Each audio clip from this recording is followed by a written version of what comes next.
నిన్న చంద్రబాబు నాయుడు గారు తిరుపతిలో 2 ఏళ్ల నమ్మకం, అభివృద్ధి, సంక్షేమం అని పెద్ద ఎత్తున ఒక కార్యక్రమం పెట్టారు. ఆ కార్యక్రమంలో చంద్రబాబు నాయుడు గారు ఆయన పరిపాలన గొప్పగా కీర్తించుకుంటాం, ఆయన ఒక నమ్మకాన్ని క్రియేట్ చేశానని చెప్పడం, అసలు బాగా అభివృద్ధిలో దూసుకుపోతుందని చెప్పి ఆయన డబ్బా కొట్టుకోవడం సరిపోయింది. ఆ తర్వాత పవన్ కళ్యాణ్ గారు చంద్రబాబు నాయుడు గారిని పొగట్టడం, నేనేదో త్యాగం చేశానని ఆయన చెప్పుకోవటం, అలా ఇదే సరిపోయింది. ఆ తర్వాత నారా లోకేష్ గారు వచ్చేసరికి చంద్రబాబు నాయుడు గారిని విరాట్ కోహ్లీతో చెప్పడం, తర్వాత చంద్రబాబు నాయుడు గారిని విపరీతంగా కీర్తించడం, పవన్ కళ్యాణ్ గారిని విపరీతంగా కీర్తించడం, ఇది సరిపోయింది. కానీ టోటల్గా ఇదిగో ఇది మేము ఈ రాష్ట్రానికి చేశాం, ఇదిగో ఇది జరుగుతుంది అని చెప్పి ఎక్కడ కూడా క్లారిటీ అనేది ఇవ్వాలి. చెయ్యింది చేస్తున్నాం, ఇంకా కళల్లో బతికిచ్చే విధానమే వాళ్ళు చెప్తున్నారు తప్పితే రియాలిటీ ఏంటి అనేది జనాలకు అర్థమైంది.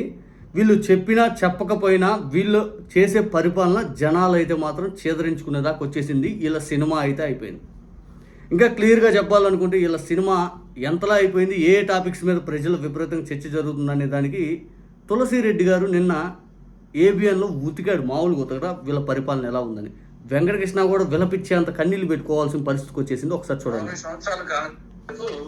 50 సంవత్సరాలు కాంగ్రెస్ పరిపాలించింది, 24 సంవత్సరాల పాటు టీడీపీ, కేవలం 5 సంవత్సరాల పాటే వైకాపా. కాబట్టి ఏదో వైకాపా 5 సంవత్సరాలది ఈ రెండింటినే పోల్చడం కరెక్ట్ కాదు. ఇప్పుడు ముందు ఈ 2 సంవత్సరాల కూటమి పాలన గురించి ముందు మనం ఒక విశ్లేషణ చేస్తే, వైఫల్యాలు తీసుకుంటే కొండబీటి చెంతాడులో ఉన్నాయి, వైఫల్యాలు అపజయాలు కొండబీటి చెంతాడులో ఉన్నాయి. దాంట్లో చాలా ఉన్నాయి, కానీ కొన్ని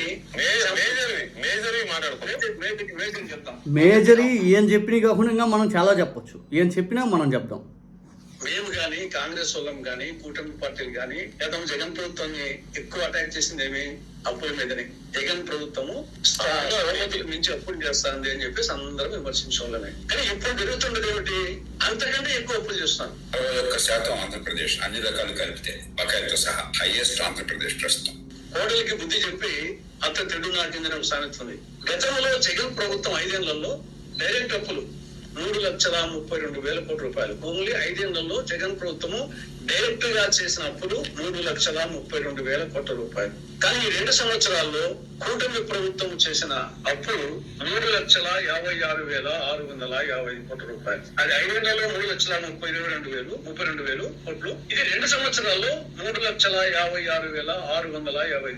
కాబట్టి ఇది అప్పుల విషయంలో. 2 బాధుడు గవర్నమెంట్ గత ప్రభుత్వాన్ని విమర్శించిన వాళ్ళు ఈ బాధుడు దంచుడు వీరబాధుడు అని చెప్పేసి అందరూ విమర్శించాం. కానీ ప్రస్తుతము పెట్రోలు, డీజిల్, వంట గ్యాస్ ఇవన్నీ ఏది ఏమైనా కర్ణాటకకు తమిళనాడుకు పోల్చినప్పుడు పెట్రోల్, డీజిల్ ఆంధ్రప్రదేశ్ కు గతంలో విమర్శించాం కదా. కాబట్టి బాధుడు వచ్చేసి ఇక్కడ తులసిరెడ్డి గారు చెప్పింది 2 అప్పులు, తర్వాత బాధుడు. అంటే విపరీతంగా ధరల నియంత్రణ కోల్పోతుంది, పూర్తి స్థాయిలో అసలు కొనుగోలు శక్తి అనేది తగ్గిపోతుంది. క్లియర్గా మాట్లాడాలనుకుంటే చంద్రబాబు నాయుడు గారి పరిపాలనలో రాష్ట్రంలో ప్రజానీకం దాదాపు 90% మందికి పైగా అప్పులు పాలైపోతున్నారు. ఈ 90% మంది ద్వారా వచ్చే ట్యాక్స్లో పన్నుల రూపాయలు వచ్చే డబ్బు తెసిపోయి 99 పైసలు భూములు ఇచ్చేసి ఫ్రీగా ఇచ్చేస్తున్నాం అని చెప్పి అవి కట్టం దానికి వాళ్ళని డబ్బున్నోళ్ళని లాభపరిచేసి ప్రక్రియ జరుగుతుంది. 90% మంది సంపద తెసిపోయి 10 మంది చేతిలో పెడుతున్నారు చంద్రబాబు నాయుడు గారు. ఇది ఎంత దుర్మార్గమో చూడండి. పోనీ 90% మంది ప్రజలకి ప్రభుత్వం ద్వారా ఏదైనా లబ్ధి చేకూర్చే పనులు ఏమైనా జరుగుతుందంటే ఏమీ జరగట్లా. పూర్తిగా ఈ 90% మంది ప్రజల్లోనే రైతులు ఉన్నారు, ఈ 90% మంది ప్రజల్లోనే మధ్యతరగతి కుటుంబాలు ఉన్నారు, ఈ 90% మంది ప్రజల్లోనే అణగారిన వర్గాలు, పేదవాళ్ళు ఉన్నారు. ఏ ఒక్కరికి న్యాయం చేశారు చెప్పండి క్లియర్గా? మహిళలకి ఆర్థికంగా చేయూతనిచ్చే పని ఏమైనా చేశారా? డ్వాక్రా రుణాలు విపరీతమైన వడ్డీ రేట్లు పెరిగిపోయినాయి, ఇక లోన్లు తీసుకునే వాళ్ళు తగ్గిపోయారు. మీరు గతంలో జగన్మోహన్ రెడ్డి గారి హయాంలో 0 వడ్డీ అమలుపరిచారు. లోన్లు అనేవి మనకి 10% నుంచి 20% పెరిగి అంత ఎక్కువ మంది లోన్స్ అనే అన్ని గ్రూప్స్ వచ్చింది, కొత్త గ్రూప్స్. ఈ మధ్యకాలంలో కొత్త గ్రూప్స్ ఎక్కడైనా మీరు వింటున్నారా? సెల్ఫ్ హెల్ప్ గ్రూప్స్ అనేవి గ్రౌండ్ లెవెల్లో లేదు, జరగట్లా. కొత్త పెన్షన్లు ఏమైనా ఇచ్చారా? లేదు, జరగట్లా. పథకాలు పూర్తి స్థాయిలో అమలు చేసేలా చిత్తశుద్ధి ఏమైనా వెళ్తుందా? లేదు, జరగట్లా. అమలు చేసినవి ఏ విధంగా నడిచినాయి అంటే అమ్మఒడే తీసుకోండి, 9,000, 6,000, 7,000 ఏంది. ఇంకా క్లియర్గా మాట్లాడితే గ్యాస్ సిలిండర్లు ఆ డబ్బులు ఊరికి పడుతుంది, ఎక్కడ జరుగుతుంది కూడా తెలియట్లేదు. అసలు నమ్మకమే పోయింది. ఆ గ్యాస్ సిలిండర్లు అమలు అవుతుంది, సగం మంది జనాలుగా నమ్మకం లేదు. రేషన్ దగ్గరికి వెళ్తే అన్ని వస్తువులు దొరుకుతున్నాయా? ఇంకా అభివృద్ధి అభివృద్ధి అభివృద్ధి అన్నారు. ఎన్ని కంపెనీలు గ్రౌండెడ్ అయిపోయి, ఎన్ని కంప్లీట్ అయిపోయి పూర్తిగా ముందుకెళ్తున్నాయి? ఒక డ్రోన్ షాట్ చూపించండి. అప్పులు తీసుకొచ్చి అమరావతిలో పెడుతున్నారు. ఎంతవరకు అయిపోయింది చెప్పండి? గతంలో పోలవరం ఏటీఎం అని నరేంద్ర మోడీ గారు అంటే ఇప్పుడు అమరావతి ఏటీఎం అయిపోయింది. వీళ్ళకి పోలవరం ఏటీఎం అయిపోయింది, ఇంకా పూర్తి మళ్ళీ ఇంకా అవ్వబోతుంది. అమరావతి ఇంకా పెద్ద ఏటీఎం అయిపోయింది. ఎక్కడవుతుంది పనులు? రాష్ట్ర ఖజానా అమరావతి, ఆంధ్రప్రదేశ్ శ్రీలంక అయిపోయింది అన్నారే.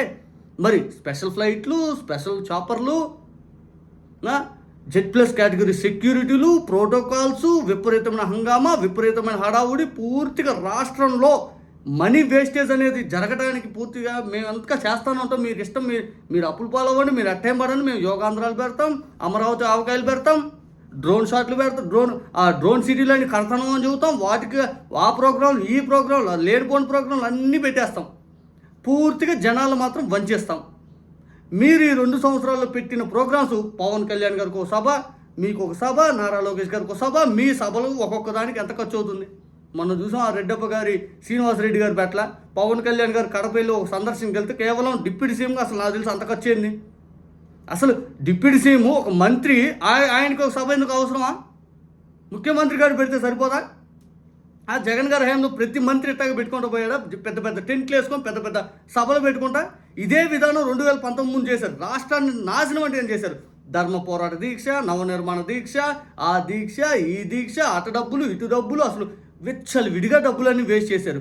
ఇప్పుడు అదే జరుగుతుంది. విపరీతమైన పబ్లిసిటీ తప్పితే గ్రౌండ్ లెవెల్లో జనాలకి ఇదిగోయ్యా, మీరు ఇదిగో ఈ డబ్బు తీసుకొని బాగుపడండి, లేకపోతే మీకు చేయూతను అందిస్తాము, మీకు ఇదిగో ఇన్ని లోన్స్ చేస్తాము, మీకు ఇలా చేస్తాము, ఎక్కడా వినపడదు. యూత్ని అందరూ నాశనం చేసి పెట్టారు.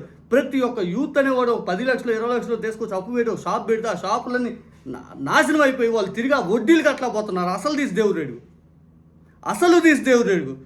రైతులు వాళ్ళ సమస్యలు అయ్యా, మాకు గిట్టుబాటు ధర ఏంది, లేకపోతే మాకు రావాల్సిన గవర్నమెంట్ తరపున మాకు బకాయిలు ఏదైతే ఉంటాయి, అయ్యా సమస్యలు ఏదైతే పూర్తి మాకు చేయండి అయ్యా అంటే అది లేదు. ఆ రైతులను వంచేదానికి ఇంకొక క్రీడ ఏమన్నంటే సినిమా టికెట్లు ప్రైజెస్ పెంచుకోవడానికి ఈయన మళ్ళీ పవన్ కళ్యాణ్ గారు మళ్ళీ లేని పని ఊకదంపుదు. ఆడపిల్లలకు అన్యాయం. ఆడపిల్లలకి ఎంతవరకు న్యాయం చేశారా మీరు? ఆడపిల్లలకి ఎంతవరకు న్యాయం చేశారు?